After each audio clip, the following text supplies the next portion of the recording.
to our second week of Bio 111 Lab, and sorry that it has to be virtual today, but we will work with it.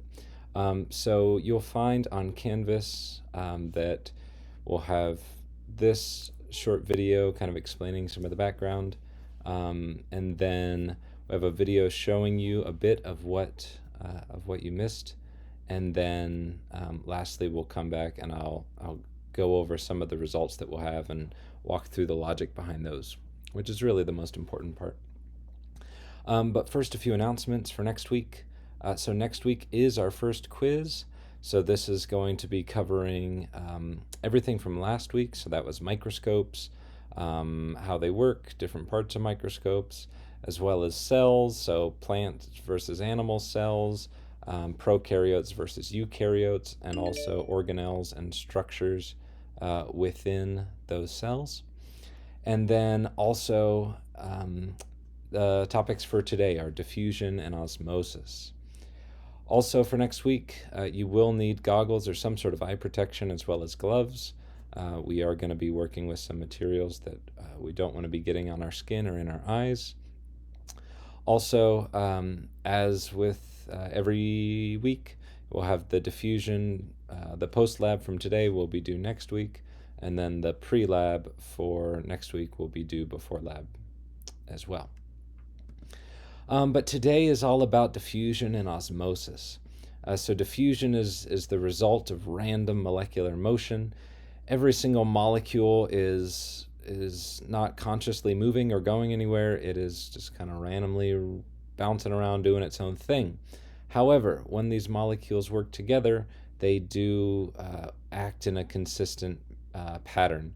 And so we all know that if you take let's say a drop of red dye here and you put it in a beaker, it's going to start off very concentrated in one area, and that will gradually disperse down its concentration gradient into the rest of the beaker, and it'll end up all being quite uniform.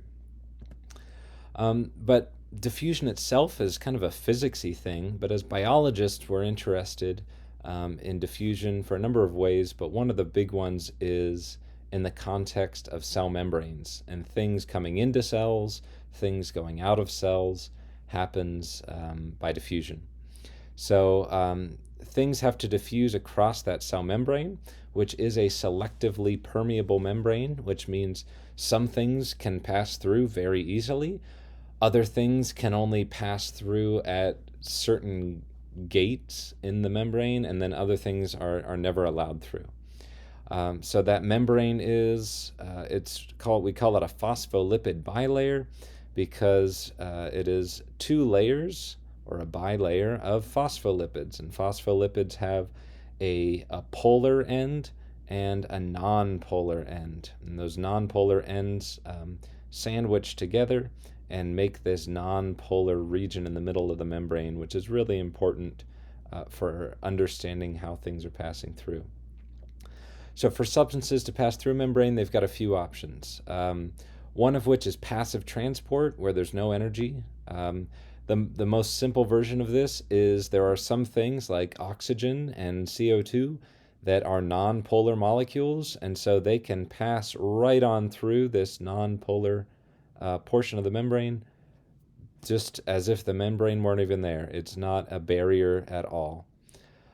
Other molecules can pass through what we call facilitated diffusion. This is where you have some sort of a gate in the barrier that these molecules can go through, but only at key important places. One example of this is there are proteins in the membrane called potassium channels that, as they are so creatively named, they let potassium ions through, and this is the crux of how neurons and therefore our brains work, is through potassium ions going across cell membranes.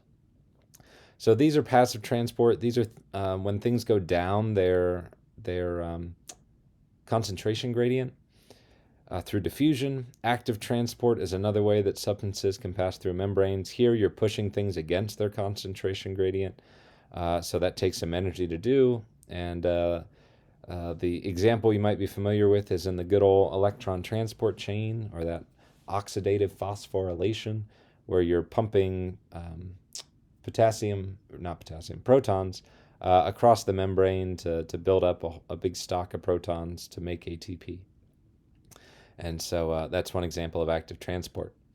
But getting back to simple diffusion, where things can just pass right on through that membrane, the rate of diffusion, how quickly it happens, is impacted by a few things. One is the concentration gradient. So if you have a really strong concentration gradient, then things will diffuse faster. Temperature is also a big factor. When things are colder, molecules move slower. And so if molecules are moving slower, diffusion is going to be slower as well.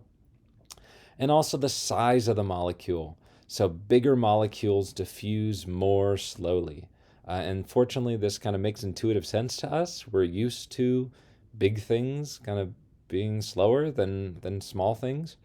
And so fortunately, this works out at the molecular level as well. So let's think about diffusion across a membrane. And let's say we have a hypothetical experiment here where we've got two different tubes, test tubes or something like that. And we put a cell here in each tube. And in tube A, we filled this solution that the cell is floating around in with a dye that is a hydrophobic dye. Now, I often find that breaking down these complex words helps to understand and remember them. So hydrophobic. So hydro meaning water, and phobic, if you think of like phobia, a phobia is a fear of something. So water fearing, or this would be a dye that does not like to interact with water because it's a non-polar molecule, this dye. So it's hydrophobic, non-polar are pretty synonymous. So we're surrounding this cell in a hydrophobic dye. This cell over here is surrounded by a hydrophilic dye. So hydro, again, means water. Philic comes from phileo, or if you think of like Philadelphia, city of brotherly love. So philic meaning loving. So hydrophilic is a water-loving dye. This is going to be a polar molecule that is here in this tube. So the question is, in which of these cells is the dye going to be able to pass through the membrane and into the middle of the cell? That is going to be the hydrophobic dye, because if you remember, these cell membranes have that hydrophobic core, and so a hydrophobic molecule, including this dye, could pass right through that membrane easily. So to get a visual of this, let's say we've got this big old non-polar molecule here, and that because it's non-polar, it is not repelled by the middle of the cell membrane, so this thing can pass right on through, easy as can be. However, if we have a polar molecule, what we call a hydrophilic molecule, so this could be polar things like water, it could, or sugar. It could also be ions. Charged particles are very attracted to water. So here we've got a sodium ion, and that thing is going to be surrounded by water molecules that are hydrogen bonding to that sodium ion. So if this sodium ion were to be moving around and try to go into the membrane, it would be bounced right back out by this non-polar region of the membrane, and it would stay surrounded by all these water molecules. So polar molecules cannot pass easily through cell membranes. However, some can pass through the membrane, but they've got to go through some sort of a gate or a channel. So water is a good example of this. Water molecules can pass through membranes. However, they're polar, so they can't go through the middle of the membrane. They've got to go through a gate of some sort. So these are often proteins, and the one that allows water molecules through is called aquaporins. So aqua, water, porins, like a pore. So it's a pore that water can go through, and it can pass right through that membrane and go back and forth, either out of a cell or into a cell, depending on its concentration gradient. And so as we get thinking about water, so we have diffusion. Diffusion is molecules going down their concentration gradient. Well, we also have this other term we call osmosis, which is the diffusion of water. And the reason that I don't know why we give it a special name, really, because water is going to move down its own concentration gradient just like everything else. But I will admit osmosis is confusing sheerly because of the way that we talk about what's going on.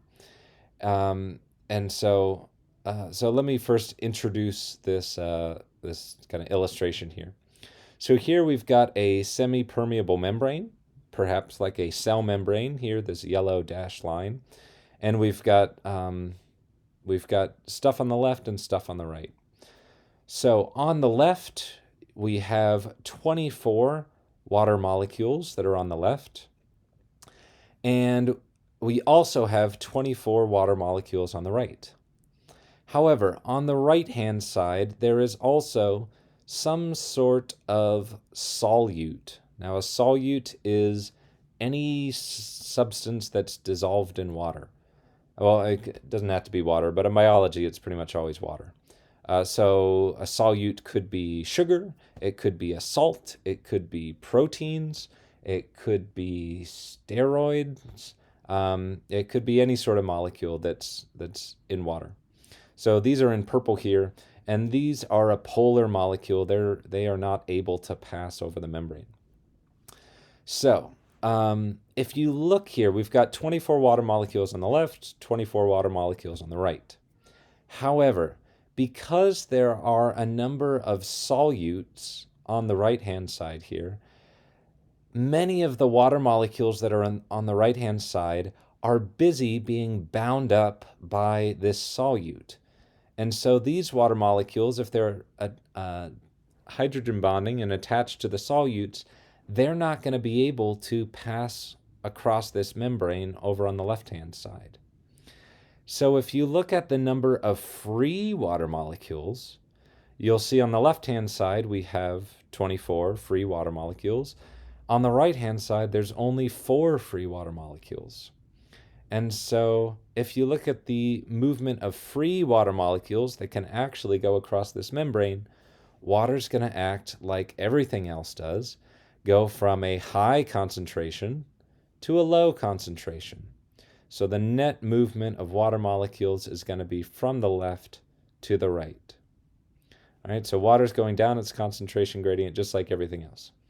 The reason that this is confusing is because we never talk about the concentration of water. We always talk about the concentration of something else in that water. So, for example, we'd say, oh, this is a 10% sugar solution or a 5% salt solution. We talk about the concentration of something in the water. So here we've got, if we think about the concentration of the solute, you've got a low solute concentration on the left, there's none, and a high solute concentration on the right. And so water here is moving, as it goes down its own concentration gradient, water is going from a low solute concentration to a high solute concentration. So let's think about an example of this and how this impacts cells. So here I'm going to introduce some terms here of hyper, iso, or hypotonic solution. And these are different kinds of solutions that you could put a cell in. So we'll start off with the simplest one. So an isotonic solution is I'm defining this term as a solution where the concentration of solute inside the cell is equal to the concentration of solute outside the cell.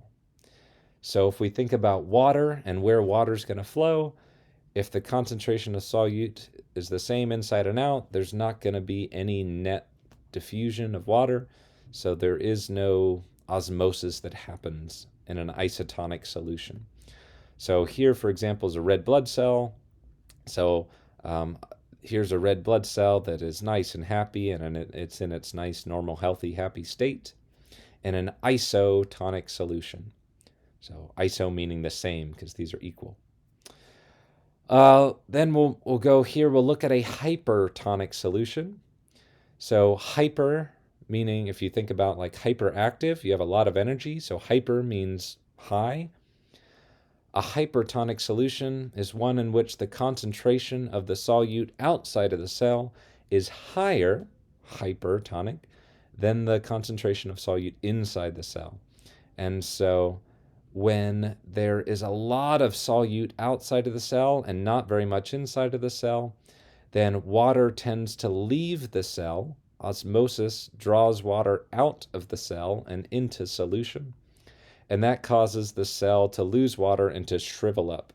So if it helps to remember this, that E in hypertonic, I think, kind of looks like a cell that's kind of folding in on itself because it's shriveling up. And this will happen. This is why if you're ever lost out at sea, you never want to drink salt water, because salt water has a higher solute concentration than your red blood cells. So if you drink a bunch of salt water, then your red blood cells lose water and they will die. So don't drink salt water. A hypotonic solution is the opposite. So hypo meaning low, like hypothermia. So hypo is low. This is when the concentration of solute outside of the cell is lower than that inside of the cell. So water will come into that cell, and that cell may very well swell up and burst if it has no means to counteract that water coming in. And this is what happens with red blood cells as well. If your kidneys are have some issue where they're overworking and filtering out too much salt, then your red blood cells can burst. Now, red blood cells will burst, but some organisms that are free living, like here's an example of an amoeba that actually works against this. It has a means to fight and counteract this osmosis, and it does so with one of the structures that we actually looked at last week. So here's that model of the paramecium. This is another free living critter, and if you put this paramecium in fresh water, then the concentration of solute inside is going to be higher than outside, and it will start getting a bunch of water filling its cell. Now, if it doesn't work against that, that thing's going to burst.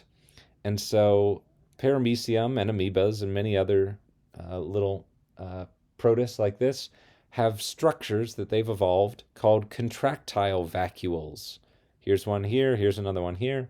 And these are where, when they start getting too much water filling their cells, they will pool that water into these vacuoles. Vacuole just means like an empty space.